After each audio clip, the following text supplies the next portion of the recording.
And I was talking to one of my friends who had served, and I just said, I don't want to get into too much gory detail. I just want to know what happened. Like, why, how can I pray for you? How can I connect for you? And he just said, you have no idea what it's like to go over there with a bunch of people that you went to high school with and to go over there and fight a war to find out that there was no purpose to it at all. Like literally there was no actual purpose. There wasn't, we thought we were over there for certain reasons. And he said, I did 2 tours. The first tour I went over there with the sincere, pure heart, thinking certain things, came back the second tour, discovered everything was completely not what we said it was. Jim Breuer. Jim Breuer. Hey, this is Jim Breuer.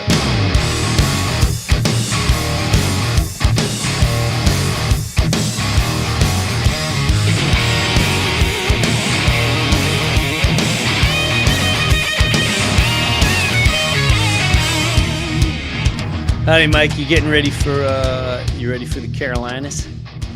Always, man. Yeah, I think this is gonna be good. Yeah, it's gonna be a good little trip. We got a nice Airbnb in Atlanta. That's gonna be good. I saw the pictures. Wow. Right? Wow. The Airbnb. I wonder if Airbnb would ever do something for us. I guess it all depends if we videotape and all that jazz. I don't see why not. Yeah, like I don't know how that works. Like we have 0 sponsors. That's the one thing not that we're searching for them, but we really don't have, go check out blah, blah, blah. Although I have been taking this thing in the morning. I was at one of these events and who I plan on, her name is Dr. Stella. Dr. Stella. Is that container stuff that you and Joe were taking? Oh, yes. Yeah. You guys were you were loving that stuff.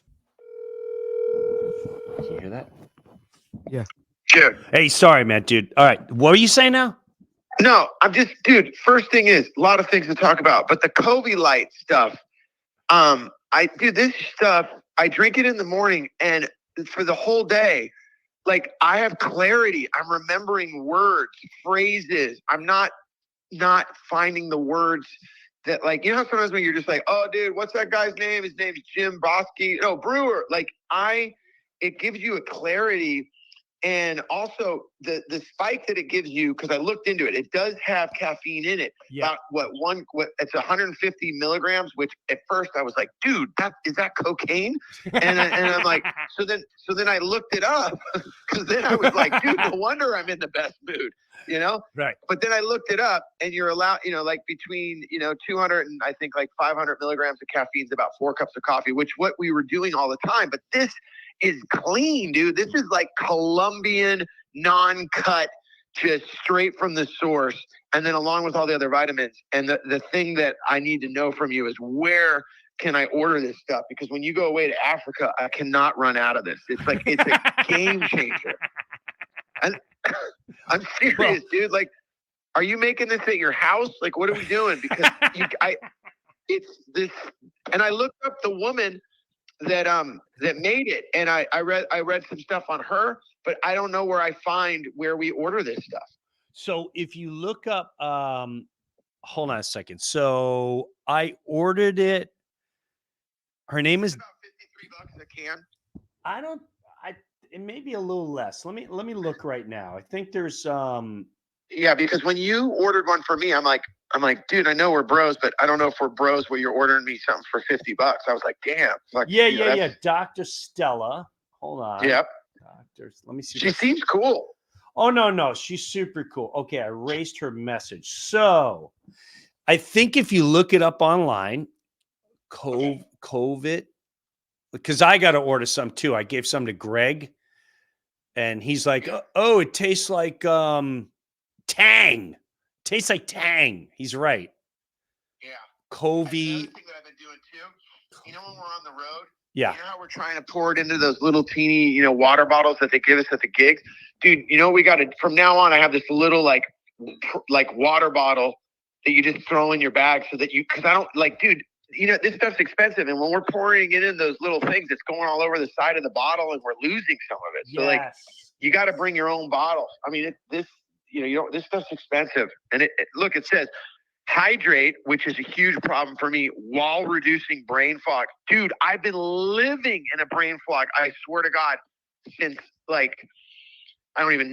year. And now the brain fog isn't there. Yeah, no, I got to be honest with you. It's the first. Well, you know me. Every morning, my routine is I go get a triple espresso latte somewhere. I've not since I start drinking this. I don't look for it, and I don't need it. And it, that gives you the jitters and your heart's pouncing. And then you crash. Correct. And that's what happens to me. I don't know about you, but do you ever drink so much coffee that it makes you tired? You're like, dude. Yeah, of course. So, like I said, we were at one of those events and she said, Jim, with her thick accent, Jim, you have one scoop of this when you first wake up in your water. And I'm telling you, you won't get sick. It has all the vitamins and your brain fog. I love it. So I do too. I freaking love it. My D is starting to take, she has 2 pills, like 2, vitamin type things that are also COVID light. I haven't take those. I'm fine with just the powder for now. So, oh yeah. And you're the one that said we could take this up to 2 days. I'm not up to 2 times a day, but I wake up like this is what I did this morning. I wake up, I do the scoop of COVID light, and then I immediately go to the gym, and I'm wide awake. I'm clear. I'm not sluggish. And then when I was done, I walked 3 miles around that path in my neighborhood, that little nature path. So I'm glad you like it, man. I'm glad you Dude, like for me, this is what's going on. Get up in the morning. I do all my things, boom, boom, boom. And I'm like, all right, boom, bust this out. Immediately, I start getting hit with ideas. And if you came to my house in the morning, I have little stickies. It looks like a crazy person it'll be like a joke idea, and then also like book flaps, and then talk to Jim about Facebook ads. Like they're all these I get hit with the most intense thing of creativity. Like I haven't had that type of push creatively in ages. Like I used to get it from coffee. Do you know what I'm talking about? Like when you're writing a song, and you just go, oh my gosh, the lyrics are right there. Like I wrote 6 bits the other day. I mean, maybe none of them are any good, but it's just the clarity that this stuff was giving me. It's crazy. I'm going to call her and see maybe you got to have her on the podcast, dude. I'm gonna have her on the podcast, and maybe she can make a deal with listeners where if they order off our program, we get a little kickback or something. For right now, let's just try to get a deal where she hooks us up and then we just talk about it. I agree with you because I haven't believed. I'm very skeptical with products. I have this one guy now is all about burritos. I think he's and he's offering serious money to make a Instagram commercial for him. And I went, I don't. Wait, for burritos? Yeah, he's got a chain. It's a very successful chain. What's the name of it? Well, when I eat his burritos, we'll talk about it. Got it. Because I asked him about, he's like, don't go to that store. It's not go to this one. I'm like, nah. But he's also, and I'm also getting to know the guy. And I kind of have to get to know, he's a very normal, he's a guy of faith. He goes to church. He's married. He's got kids, got a beautiful family. He's from Jersey, just moved down here. His name's Paulie. Great guy. But I want to start doing things here only if I truly believe in them. Do you know what I mean? No, I back it. Yeah. I'm telling you right now, though, dude, if you could hook us up with burritos and Kobe Light, I'm done. Because I'll hook up. I mean, dude, I love burritos and I love Kobe Light. Maybe we put the Kobe Light in the burrito. I'm loving it. Super clear. It makes you awake. I don't need coffee after it. And she said to me with her thick accent, Jim, you have a 1 scoop in the morning and you won't get sick. Oh, really? I'm telling you, you're going to love it. It tastes delicious and she ain't gonna get sick. I said, all right, I'm gonna take you up on it. Now, I don't get sick a whole lot, but when I go if I go on the road, I start wearing down a little bit. But if I start getting sick, I'm gonna coming after hard. So I'm gonna wait a little bit to see how this works. I do know it definitely makes me feel. I can't explain. I never understood the whole thing with fog. People say brain fog and this clears their brain fog. I never understood that until I tried this stuff. And this is the first time where I've had a product and I'm alert. I'm super alert and I go work out. I've been working out every morning and I'm super disappointed in my belly. Good Lord. I think that happened in Texas. We had barbecue 4 days out of 6 days. We had a steak dinner. I came home fat Jimmy. We had a lot of food. We had a lot of food. And Fat Jimmy struck again. Fat Jimmy struck again 2 days ago. So I haven't had a cocktail in probably since New Year's, maybe, and even New Year's I didn't really. So the other night I went to an event. It was a gala. It was a fundraiser. It's for a very serious subject, very, very serious subject. It's called Path to Freedom. You could check it out, but it's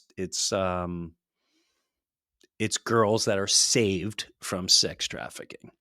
And, they have all these things that they do silent auctions for, and then the big auctions and stuff like that. And at that evening, I had a cup, and we're going to have someone from that gala talking in here. Hopefully, one of the girls was actually Miss Florida, and she gave a very moving speech, and she's connected with some of the girls there. And she said she'd love to come on the podcast. So we'll be talking with her soon. And that's another thing. My wife waits until I have 2 or 3 martinis before she starts telling me the things that we raffled and that we bought that I didn't realize. Although one of them is pretty awesome. I got a trip to Tuscany coming, and I also got 2 produced songs from a major producer for my daughter Gabrielle. 2 songs, so we're gonna get into all that. But I will say Fat Jimmy struck hard at the end of the night. 2 martinis. There he is. Then we all went to a pizza place. Look how fat Jimmy. He doesn't care about anything in the world right now. His children don't exist. His wife doesn't exist. Wars don't exist.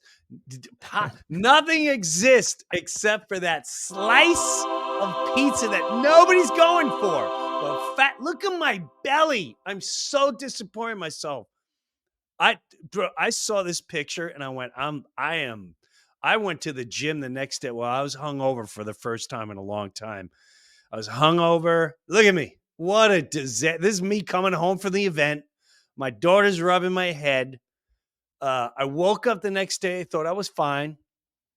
And then I tried to get up and I had a little bit of, and then, and I had some Alka-Seltzer and that just got rid of everything and slept about 3. And I said, that's it. That's it. Fat Jimmy's been to the gym 3 times already and I'm losing that belly. I'm starting I do the weights, but now I'm doing cardio. And like I said, I've been doing Dr. Stella's scoop of COVID Light, it's called. But if I last another month without getting sick, I'm going to have Dr. Stella on here and talk about that product. And so there's a lot to catch up here on what I'm saying. So with that said, one of the things I love doing on the tour is we bring Mike, the sound guy, and he films everything. And I invite you to check that out on the Patreon page. It's almost like documentary off stage hangouts in the car, at the venues, at the theaters. It's really cool, and I hope you check it out on Patreon. It is Driving with Brew. We do all different things on the Patreon. And here's the thing with the Patreon. You can sign up just for 1 month and then quit at the end of the month. That's my mentality. Check it out now on Patreon, Driving with Brew.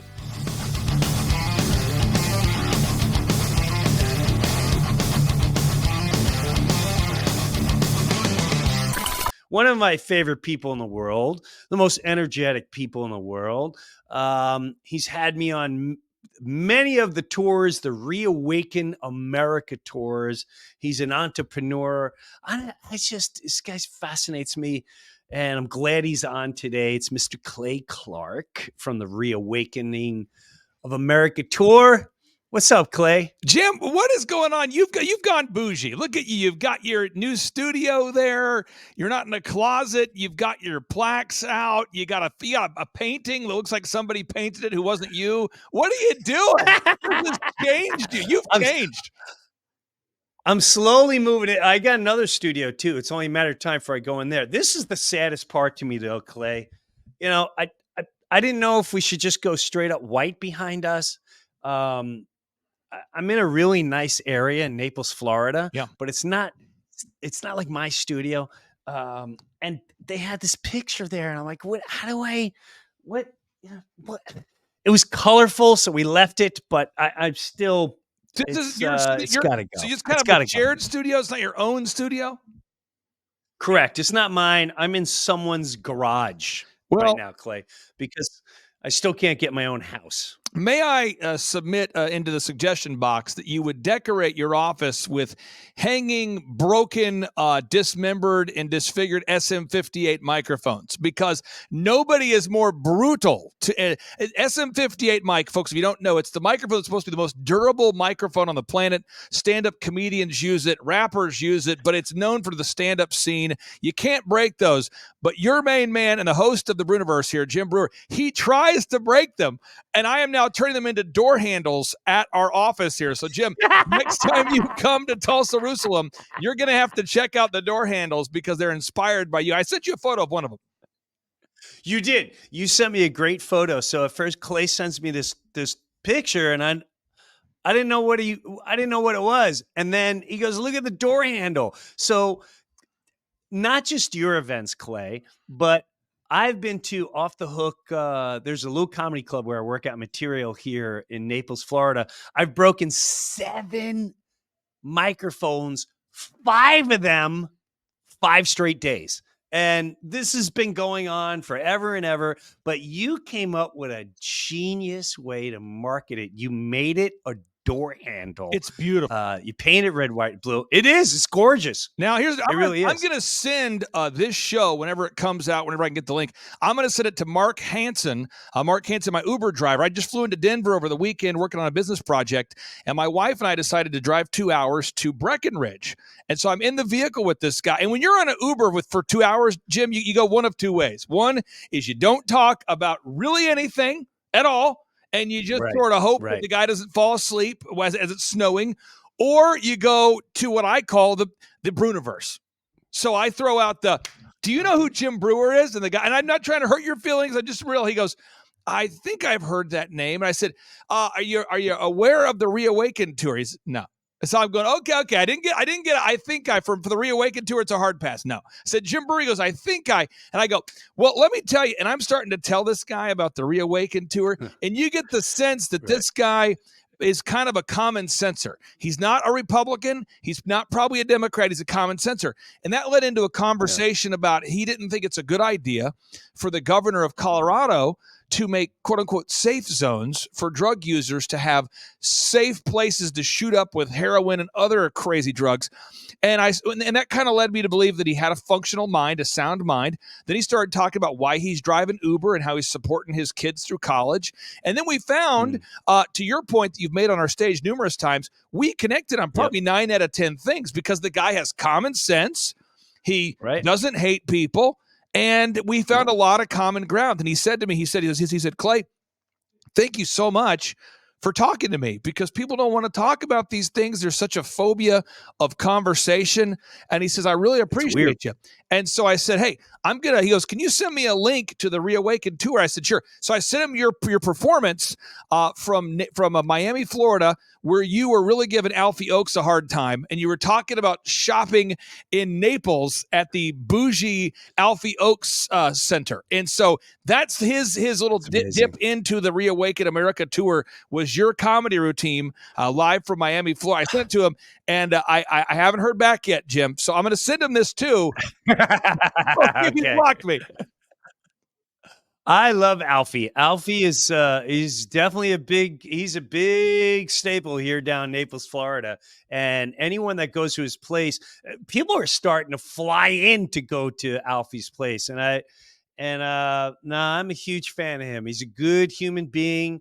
He's an old, he says he's like, I'm an old redneck that just happened to me. He told me his whole story. I'd love to have him on the podcast to tell his story. I don't know if you know his story, Clay. It's pretty fascinating, all the way from when he was a child and he was a millionaire two or three times, where it all collapsed on him. And then his last project, which is Seed to Table, down here in Naples. By the way, I'm not getting paid for any of this. I don't want anyone to think I'm like sponsored. I'm not sponsored by anything or anyone. I don't get a nickel, like Vladimir Putin, penny anywhere. And this message. Just kidding. But Alfie's place is everyone that goes there. The first time I walked in there, you walk in. Have you been there, Clay? I've not been there. It's. I don't even know how to. It's a grocery store / the mall food court, but high end, incredible food with the real deal of all his stuff. Bars, restaurant, podcast, bands, all playing. The first time I walked in there, I'm going to buy, my wife and I go in there to buy tomatoes and avocados and celery, whatever.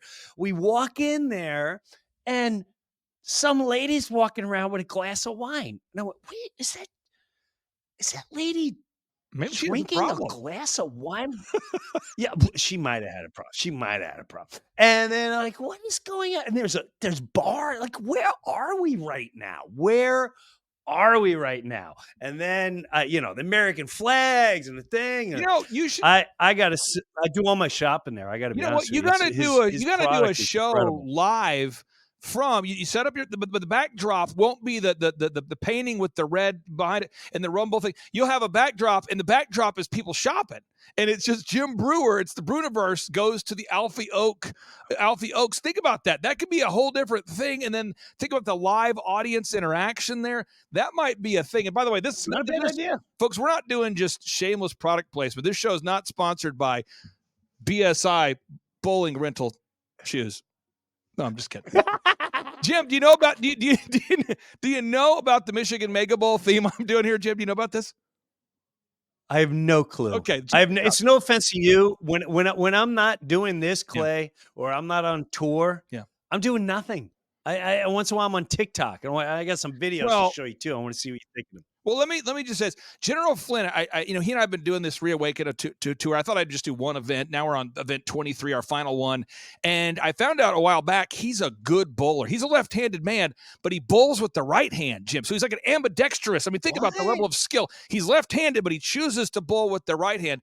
I found out he loves to bowl, and in so many of these, big events, a lot of times there's a big separation between the speakers and the attendees. Yeah. And I like to smash all that by encouraging the speakers to go out there and greet everybody. And sometimes when possible, we do a meet and greet. And so for our final Reawaken America tour, I'm branding it the Michigan Mega Bowl because, the culmination of the football season is the Super Bowl. So this is called the Michigan Mega Bowl. And this will be June 7th and 8th. And if you wear your bowling shoes, Jim, you get to go backstage and meet the speakers. Now, except for you, unless you want to hide from the attendees. But if you wear your bowling shoes, Jim, so I just ordered mine. It's the BSI. It says rental on them, even though I bought them to own them. It's got high quality Velcro. You hear that? That's high quality. They probably came up with that in space. So anyway, I'm very excited about it there, Jim. Well, you should be, and is you claimed this is the last one that's going to go down in Michigan, um, in Detroit, actually. Detroit, baby. So, and I can't. I think we already talked. Like I don't think I can do it. It's June what now? It's June For the 7th last. and 8th. And I think we scheduled you at 4 in the morning. You're going to be at 4 in the morning live from the Waffle House there. It's a really exclusive location. It's on the 8 Mile, Jim. It's 4 a.m. Yeah, A I lot of know. people love it. Unless you can, it's really, yeah. I'm in Tulsa on the 6th. You're coming to I'm my in neck of the woods. Arkansas. Yes. Arkansas on the 7th, and on the 8th, I'm in Oklahoma City. Jim, maybe we'll talk off air. Maybe I'll put you first thing in the morning. Nothing like 9 a.m. comedy, Jim. You know how it goes. 9 a.m. Maybe I can make a little video. Maybe I can make a quick video, only if it's really funny and only if it makes a lot of sense. And I would love to do that if we could figure that out somehow. Well, we'll talk off air, but for anybody who does want to go, Okay. it's timetofreeamerica.com where people can go. You can name your price, timetofreeamerica.com. And again, for our events, we want to make it where everybody can afford to go. So if you're out there today and you grew up like how I did, where you don't have a lot of money and your mom and dad are doing the best they can to put food on the table, you can afford to go. That's timetofreeamerica.com. And Jim, I'll harass you offline and I'll see if I can exchange maybe some broken mics for some good mics, and then I'll see if we can get you a 7 a.m. time slot. Well, I will say this. And I really mean this. You approached me. You called me. Was it 2 years ago? Yeah, Maybe 2 years ago. And, and it was right after I did the special. Somebody had to say it, and you said, "Hey Jim, I want you at I want you at this event. I don't know if you know about it. I don't know if you know who I am." And I didn't have any clue who you were. And that was the beginning of me kind of pushing out of my shell. I mean, the first show I was up there was at a church. Yeah. I believe it was in Dallas. There were people on stage, and I was like, "Oh, this is way out of my element. This is like, yeah, this." And that was the beginning of opening my spectrum on such a large scale, not only for what you're doing, but allowing me to push out some of the spiritual stuff and the God stuff and the faith stuff, and finding the funny in it all.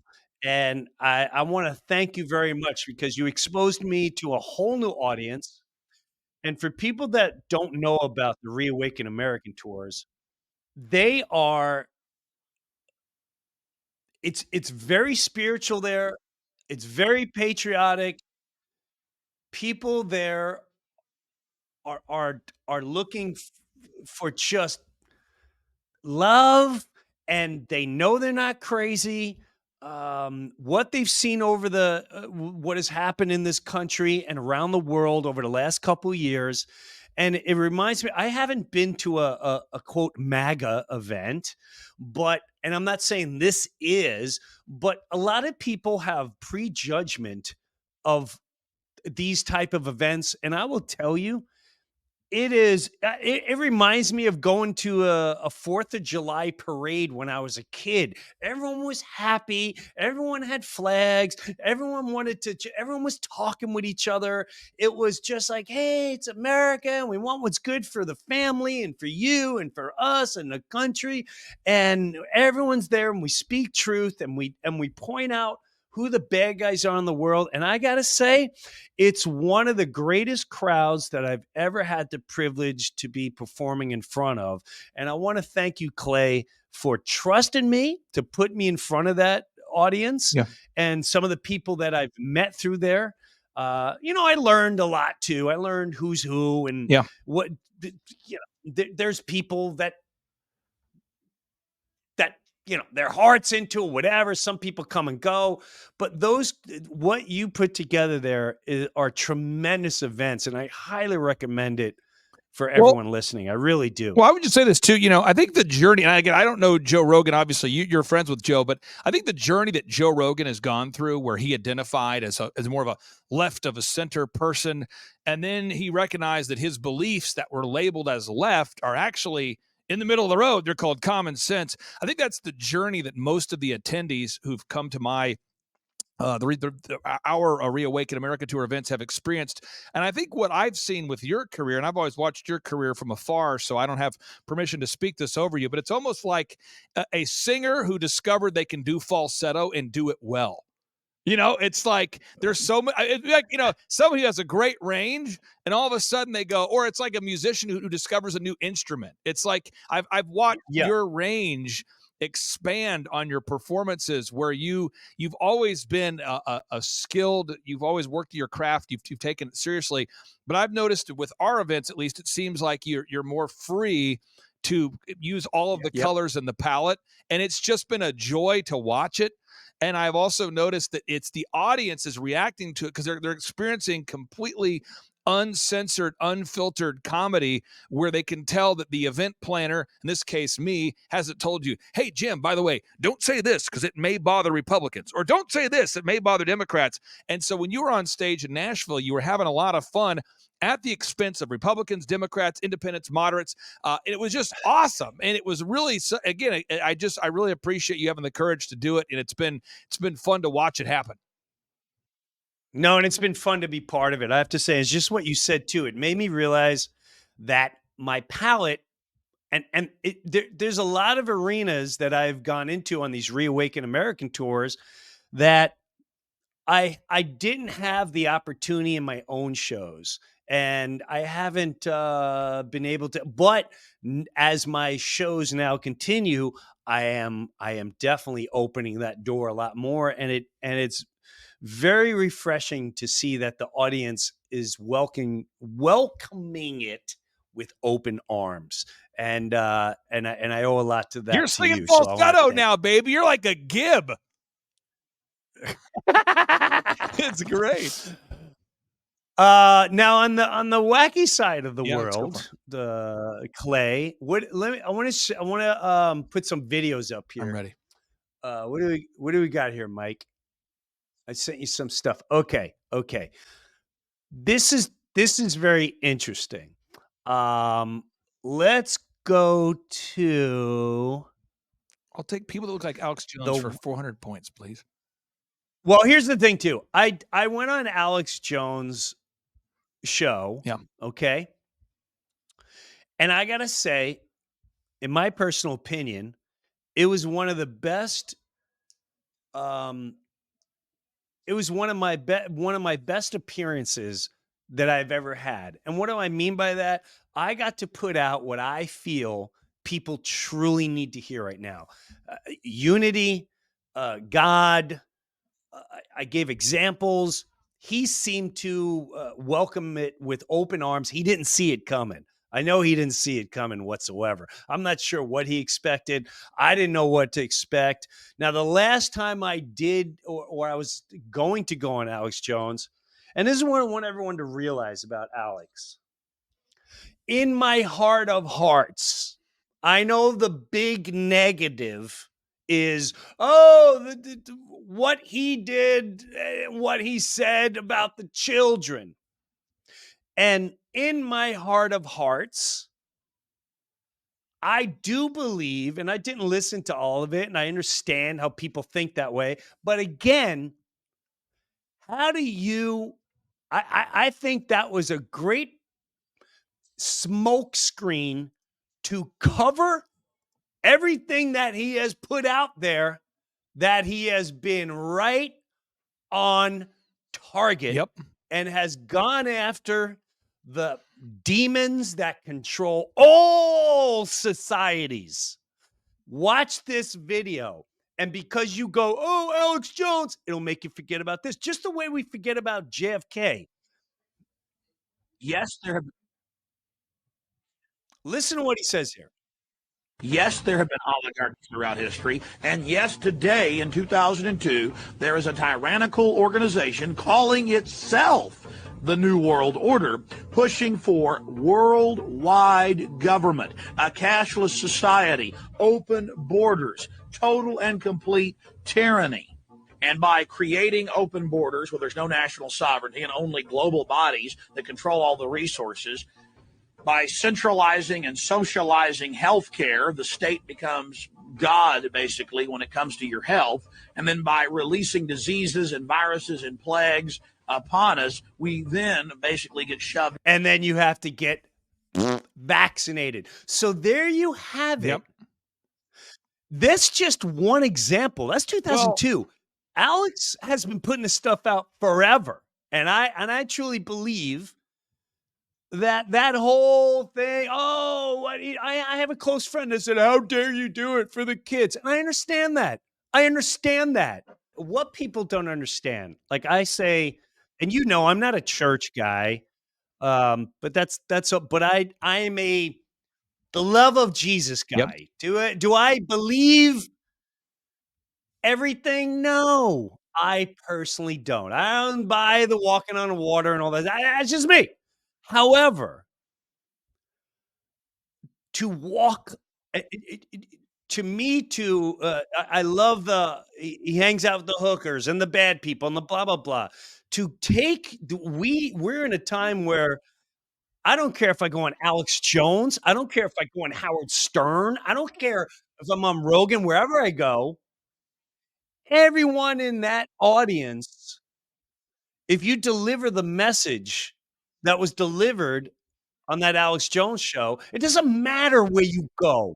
I can go to a crack house. If I go to a crack house, I'm an asshole for talking the things I said. This is what people have blocked in their head. That is cancel culture. Cancel culture is just not genders and everything else. It's you that listen to it and go, I can't believe you went on there. No, I can't believe you close your mind to not hear deep messages. So with that said, I ask those who go, I'm not going to lie to you. I have some people, I'm not going to get into them. We've had changes since that show. And I still stand by it that I was very proud I did it. Yeah. And for everyone that says, oh, the things he said, let me ask you something. Do you really care about the children? Because then I want you to watch this video. And I don't want to ever hear from anyone unless you can answer this video. Mike, play play this one. I'm not washing my hands of what happened in the past. You killed a million people in Iraq. That is a separate... You killed a million people in Iraq. It's incredible that you have the brass neck to be sitting here now urging another Iraq war. We should have never been in Iraq. We have destabilized the Middle East. I want to tell you, they lied. Okay. They said there were weapons of mass destruction. There were none, and they knew there were none. When are you going to apologize for the million Iraqis that are dead because you lied? You lied about weapons of mass destruction. You lied about connections to 9/11. You lied about Iraq being a trip. You sent me to Iraq. You sent me to Iraq. Step 3, 100%. Just not deal. You killed people. You lied. The hypocrites that will just go, oh, did you see George Bush throughout the first pitch at the World Series? He's a murderer. He's murdered your children you sent to war. They came home with no legs. He murdered them. He murdered children in another country, in multiple countries. And you have the audacity to go, I can't believe what Alex Jones said. He didn't do it. How dare you have that mentality? You don't go marching in the street. You don't, weapons of mass destruction. Whoopsie daisy. People coming back and killing themselves because of the horrors they saw. I was born in 1980, so I'm 43 now. And so, you kind of date myself of when 9/11 happened, and everyone can kind of relate to the story a little differently. But I have friends of mine, and I'm sure you do too, that saw the atrocities of the tower collapsing, not really knowing why, believing the narrative, and thought, you know what I'm going to do? I'm going to go put my personal life, my personal agenda aside. I'm going to go fight for my country. And I know many people in my own life that did that. And most of the ones thankfully came back. But what I found is that those that came back, they left a big part of their soul or their personality or whatever it was that made them who they were over there.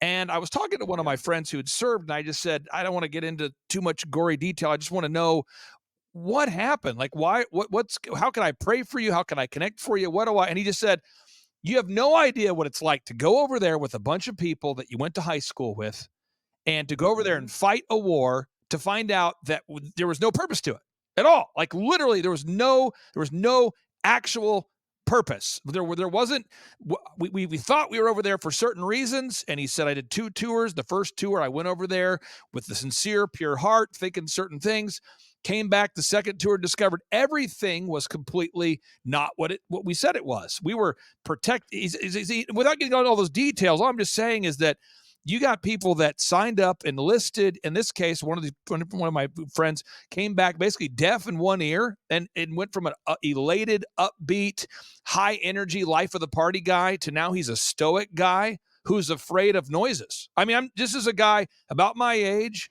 He's deaf and he's almost completely deaf, very stoic, and he's afraid of loud noises. And think about the millions or thousands of hundreds of thousands of people that came back like that. So I echo what you're saying. And again, I just think for anybody out there that I encourage everybody to watch that clip you played twice because it really is important that people can understand the point that you're making. Well, I'm not gonna lie to you. I get emotional, and I don't a lot, but it just drives me crazy how people are living in a haze. I can't believe what Alex Jones said. This man murdered hundreds of them. Forget us. Can you imagine? This is another thing too. I know a lot of military, and I know. Then we're in Afghanistan. Doing what? Protecting poppy fields? There it is. As we, what a coincidence. There's no such thing as coincidence. Have the worst opium heroin issue in our lifetime. Is that a coincidence? When are you going to realize who the monsters truly are? And Jim, I'm just trying to be very vague so I don't get myself in trouble here with this person. I'm just saying the person that I knew, one of the people I would know, he was telling me that after the first term, he came back, the first tour of duty, he came back and he's going, how is it that the 2 towers collapsed? And, it looked like something hit him. That was what we were told. And then the third just imploded randomly. How did the third tower implode? And that got him looking into why are we protecting fields where they're growing drugs? What are we doing now? And it just, his whole faith in what he was doing, he lost all of that because he had a little bit of downtime to think about what he was doing. And he went back the second term and now his eyes were open and he's going, oh, okay, so we're protecting drugs over here. Okay, this makes sense. We're actually not we're not doing what we thought we were doing. Now, the soldiers are over there with the most sincere motive. These are people who fear God and they love the country, but they're just following orders. But then he got them to think, right, the other guys that we're fighting against, they're just following orders too. And so at the end of the day, you've got 2 groups of people just following orders, murdering each other for no real purpose. And for this particular individual, so many of the people he enlisted with, they didn't come back. And it just, now you see this person who's like a shell of themselves. And every time that we've tried to connect, I mean, can barely hear, very stoic, and any loud noise at all just terrifies the person. And this person now has another 40 years on the planet to live like that. I mean, again, my hearts and my prayer, everything goes out to the people who've served honorably to find out that what you served our country for wasn't what you were sold.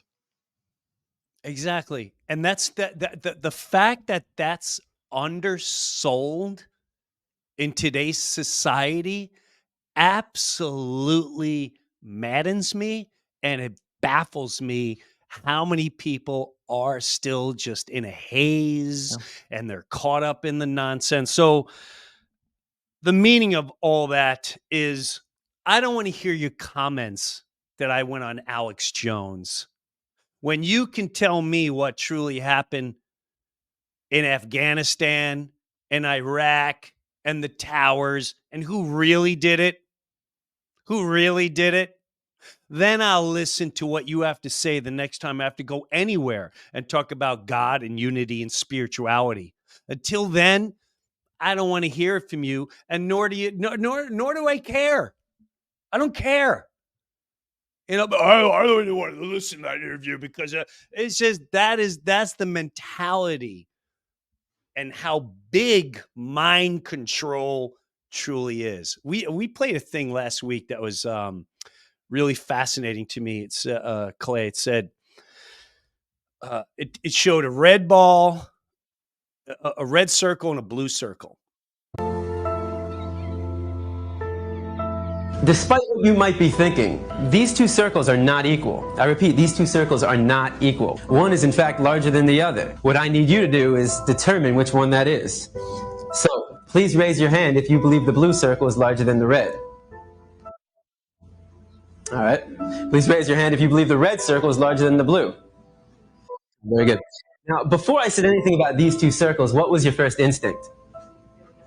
Equal, right? Because they look equal. And the reason why they look equal is because, in fact, they are equal. These two circles are identical. Yet I got just about every one of you to raise your hand and say that they're not. So what do we learn? That you can be manipulated like that to believe in something that goes against your natural instincts. Just imagine as a child, you're taught that the blue circle is larger than the red. If you say it enough times, you convince yourself that's the truth. If you're told the lie enough times, it becomes part of your reality. And if enough people are taught that lie, that the blue circle is larger than the red, well, now it becomes part of the culture. And if that culture then passes that misinformation along to the next generation, well, now it becomes tradition. Now, the Matrix is a story. It's a story. When told enough times to enough people, it becomes part of that culture. It becomes the tradition. And this story is being told over and over every day.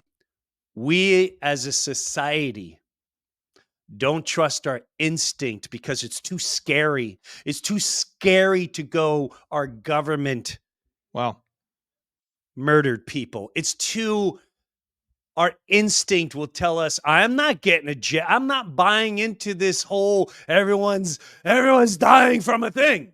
That's what my instinct told me. But how many people were told against their instinct, not even today, but every day?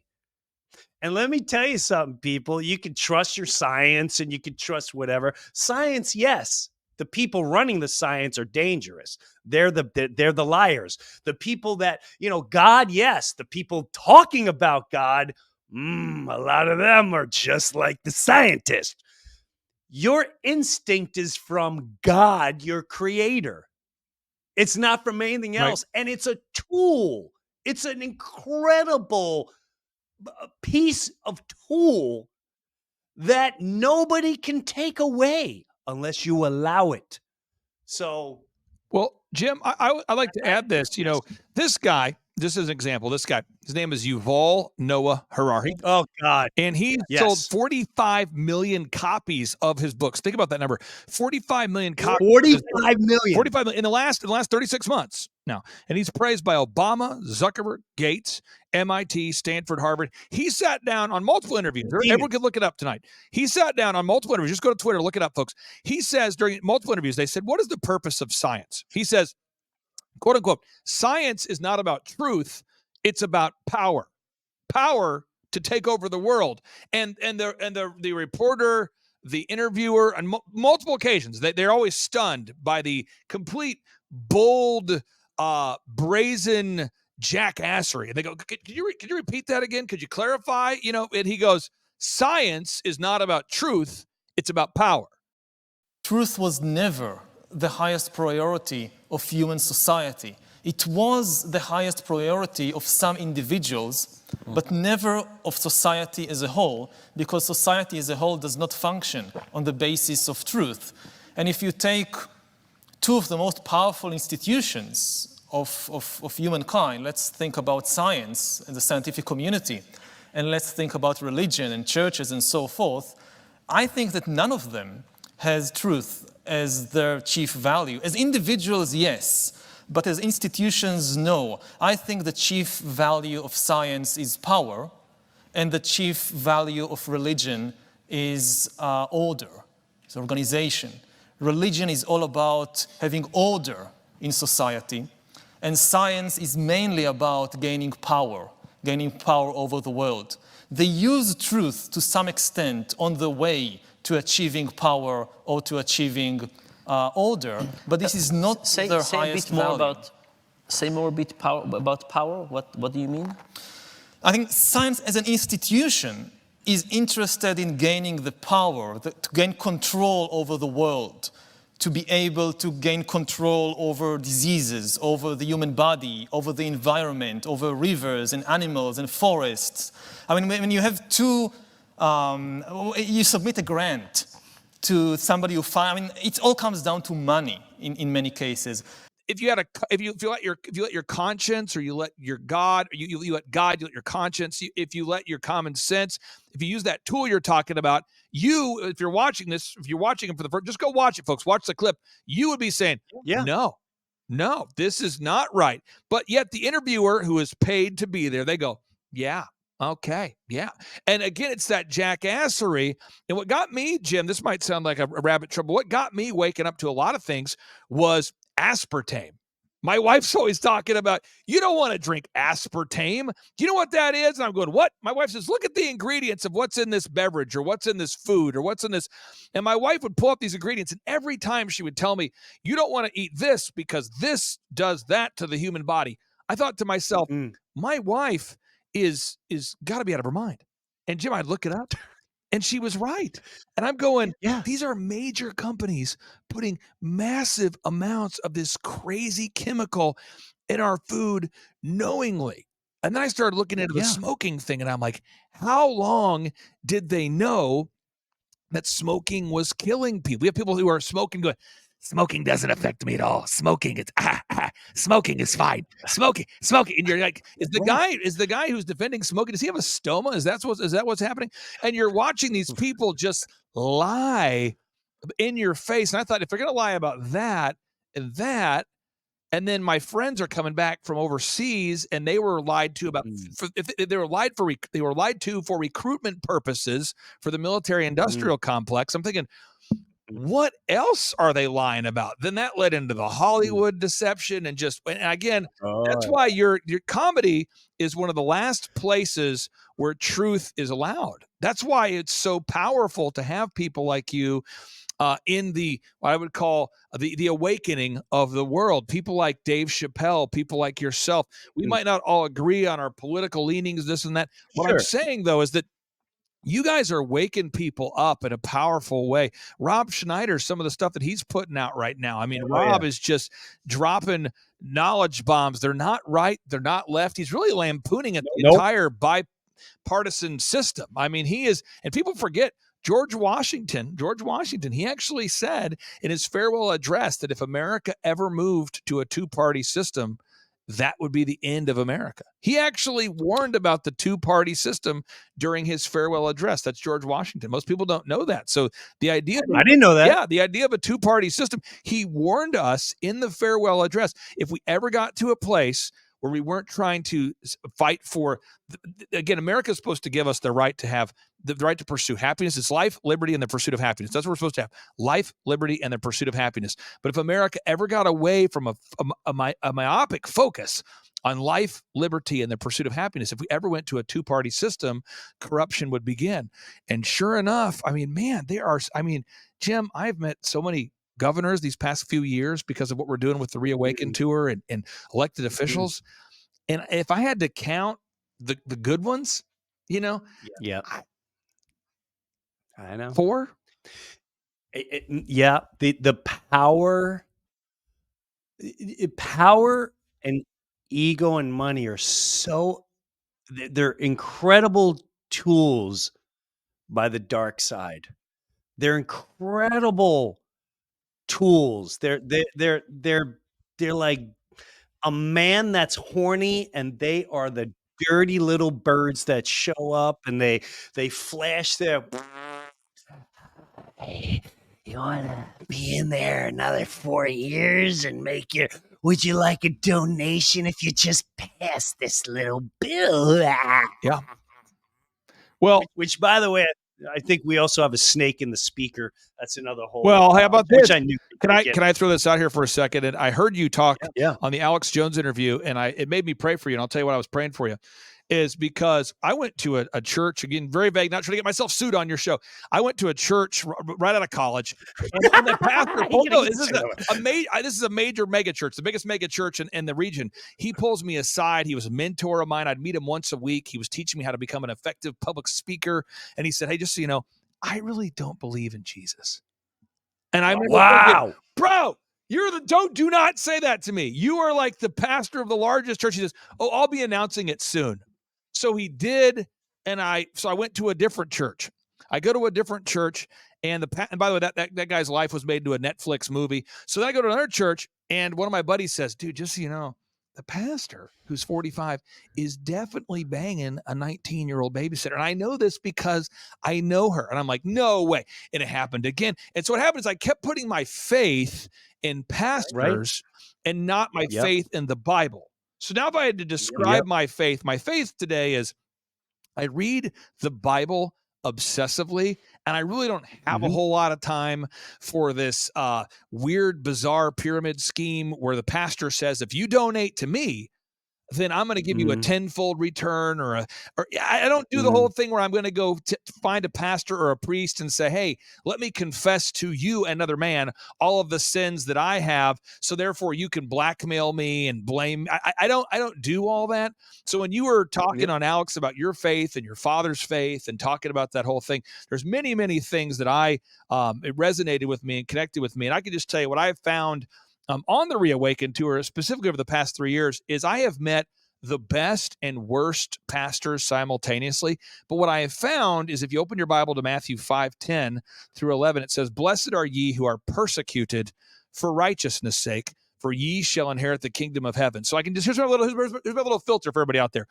If your pastor is willing to be persecuted for righteousness' sake because they want their inheritance from the Lord in this life or the next, that's maybe someone you might want to listen to.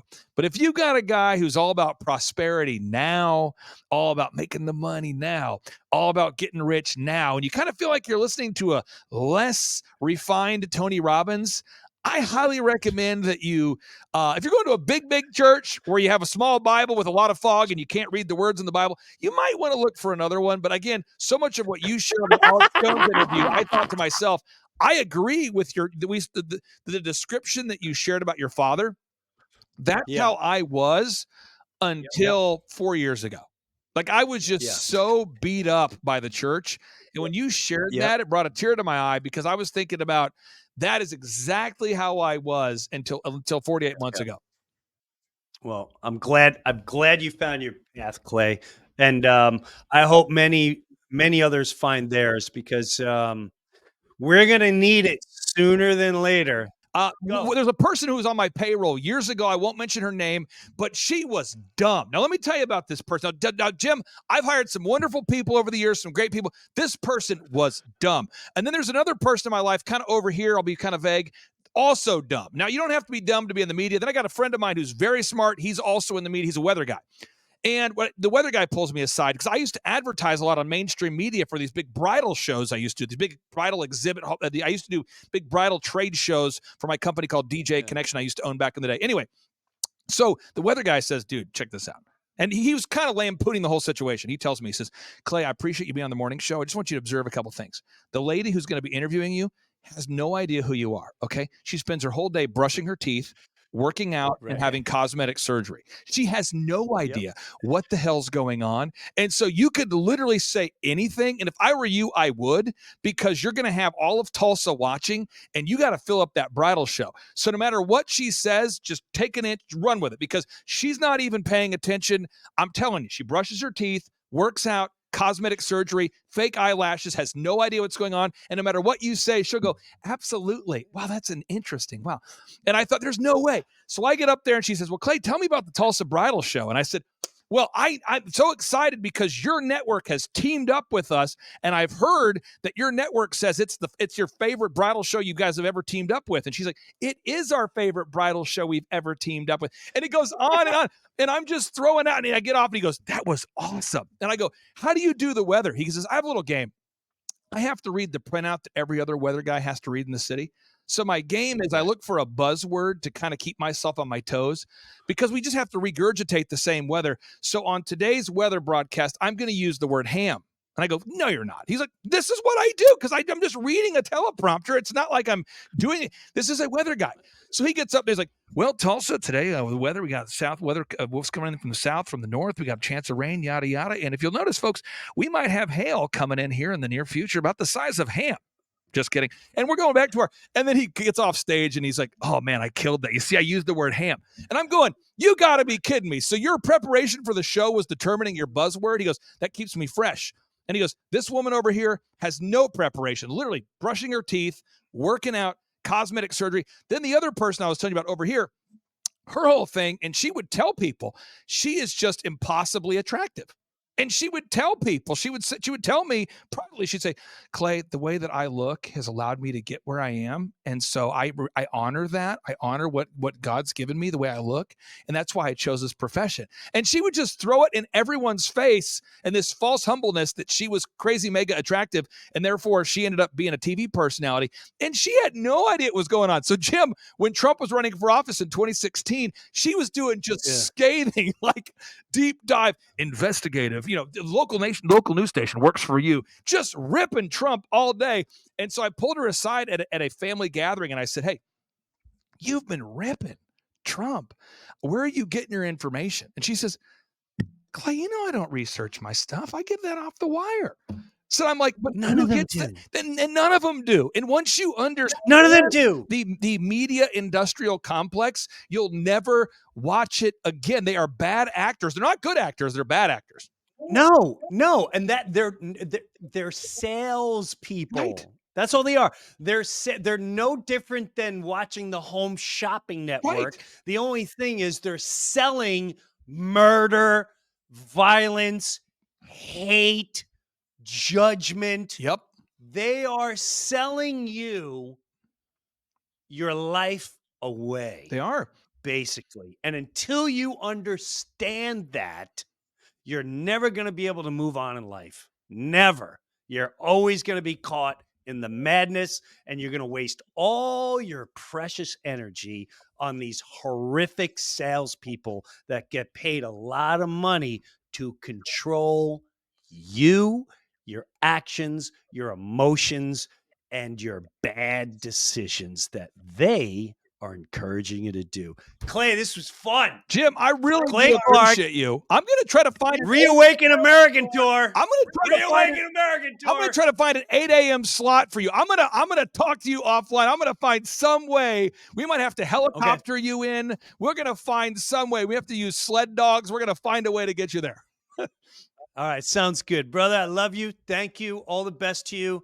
And check out Clay Clark. And what's the site for it's people to see that? Time2freeamerica.com. Time2freeamerica.com. And again, folks, you can name your price, and I mean that because I don't want anybody to not go because you think you can't afford it. It's Detroit, Michigan. It's going to be a blasty blast. You're going to see Eric Trump, Mike Lindell, General Flynn, a lot of doctors that are going to expose what's going on. There's going to be musicians. It's going to be 70 speakers over 2 days. Again, it's Time2freeamerica.com. Jim Breuer, thank you so much, sir. Thank you, Clay Clark, and thank you for all you've done for me. Have a good one. Take care. Thank you, Clay. Clay Clark, everyone. Wow. Yeah, man. I have to say everything that I have to put out there. It really is. You just watched a news channel tell you stop taking specific shots. Now, who do you believe? Do you believe the madness that was on a couple of years ago? I'm not gonna lie to you. It breaks my heart. It breaks my heart that innocent lives are taken advantage of. I used to be very angry. And I wasn't angry. I was just angry at the monsters and the demons that are pushing all this. And they're going to continue.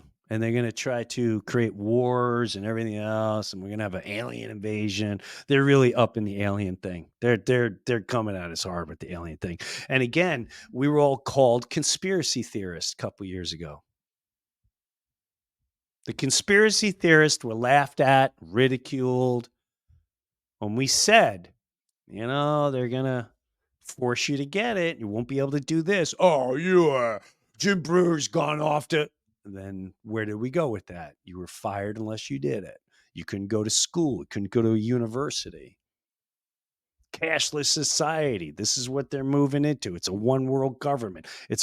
You're believing the CDC, the FDA? Why?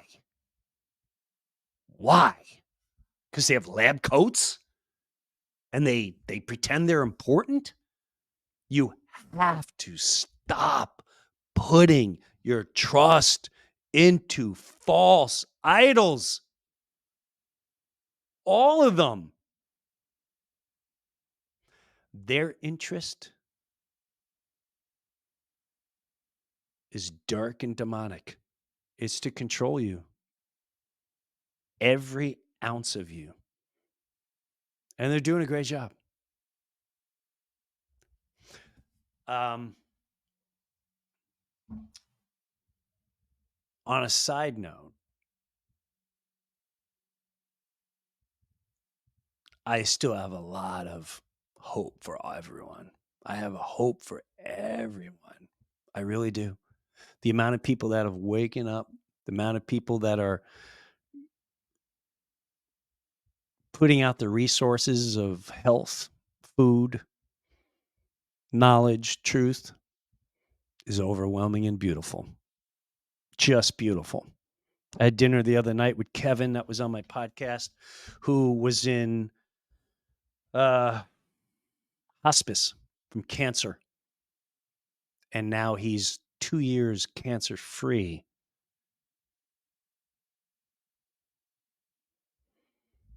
You want to know what he did? You can check it out. He's basically taking a horse dewormer.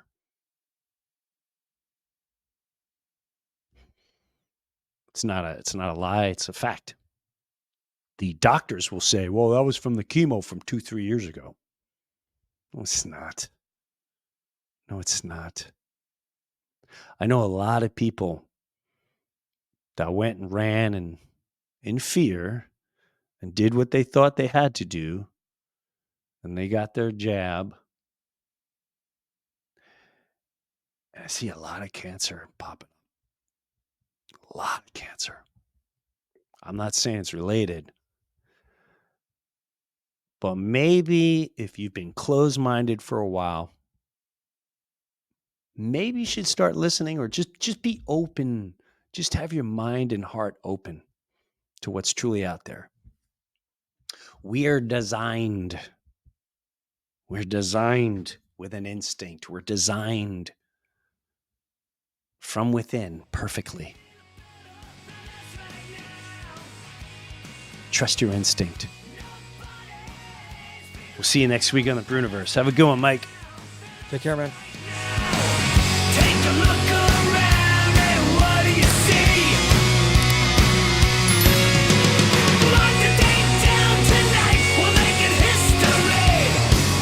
This is Jim Breuer, and I got my own Patreon page, and hopefully you'll check it out. Live comedy concert streamed once a month. Early access to the Breuniverse podcast every single week, and I have bonus footage and bonus segments. I promise you I'm not going to let you down.